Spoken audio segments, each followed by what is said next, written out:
Video out of Wisconsin I-94 shows a major crash after a car appeared to take an exit at extreme speeds. The video shows the force involved was so significant that a tree was cut in half by the vehicle. The incident happened on 9th of October and resulted in significant first responder presence from Wisconsin state troopers, local law enforcement, and fire rescue. But if you watch the video again, it appears the crash may actually have been caused by a car attempting to exit at the last moment, and this pickup moved to the right to avoid the car. In Virginia, a car crashed into a tow truck or DOT vehicle which had its emergency lights on. Unfortunately, the car struck and killed a DOT worker who was helping with another car. As a matter of policy, we don't show the moment of impact. The driver is suspected of impairment.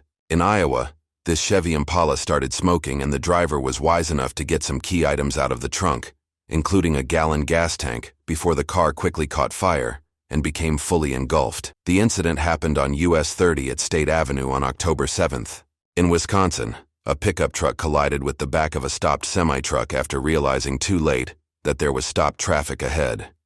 There were no life-threatening injuries, but it demonstrates the risk posed by a more serious type of collision referred to as semi-truck underride. In Kansas City, it's a little hard to see, but a car drove straight into the back of a motorcycle. Incredibly, the motorcyclist survived the crash and was up and walking after the crash. Numerous Good Samaritans stopped to assist and check on the biker. Also in Kansas City, these two cars crashed and drove straight towards oncoming traffic, creating what would have surely been a multiple fatal incident, if not for getting caught up and grabbed by the median cable barriers.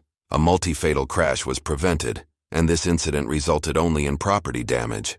In Seattle, this red light runner was caught on camera. No serious injuries in the crash, but the yellow light runner also sped up to make the light, which increased the forces involved. And finally, this truck driver in Tennessee was watching Netflix and drove straight, instead of taking the curve. He realized his mistake a bit too late and lost the full load. Thankfully, no injuries in this incident. Video out of Alabama on I-65 and exit 247 near Valleydale Road shows the aftermath after a pedestrian was struck on the freeway. These incidents are generally extremely serious, but in this case, unpublished video reviewed by this channel indicated the pedestrian was conscious and breathing. Take special note of the blue car which angled itself to protect the vulnerable pedestrian who was laying on the highway, allowing officers and other Southerners to begin to render aid. If you are looking for a major fully engulfed car fire, Kansas City definitely had a good one. This one is on I-635 before Highway 9 on October 9th. Thankfully, there are not believed to be any injuries. Everyone was out of the vehicle.